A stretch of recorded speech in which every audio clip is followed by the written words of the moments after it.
Trump द्वितीय थर पर अमेरिकार राष्ट्रपति हेबा परठारु तांकर मनमानी बुद्धि पाइबारे लागिछि। मस्को अलगा होइगले एवं तापरे राष्ट्रपति ट्रम्प विश्व उपरे शुक्लर बोमा पकाइथिले, जहा किछि देशरे कार्यकारी होइछि एवं किछि देशरे एपर्यंत कार्यकारी होई नाही। किंतु निर्वाचन प्रचार समय अमेरिका को बड़ बड़ स्लोगान देइथिबा डोनाल्ड ट्रम्पकर निष्पत्ति तांको पई घातक साब्यस्त होई पारे। आमे एहा कहूना, बरम बुद्धिजीवी एहा कहउछन्ति।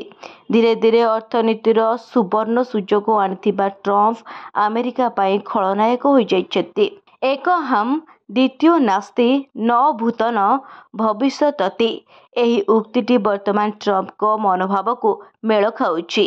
एहार अर्थ हेउछि मु एकमात्र, अन्य केही नाही, ना अतीतरे ना भविष्यतरे। से निजकु शक्तिशाली देखाइबाकु व्यस्त अछन्ति। से मन इच्छा शुक्ल लागू करछन्ति, जहा द्वारा विश्व तांकर शर्त पालन करिब। किंतु तांकर शुक्ल लागू करिबार निष्पत्ति केवल विश्व अर्थनीति चिंतारे पकाई नाही, बरम अमेरिकार आर्थिक अवस्था अवनति होई पारिपारे मने हेउछि। ब्यूरो रिपोर्ट, न्यूज दुनिया।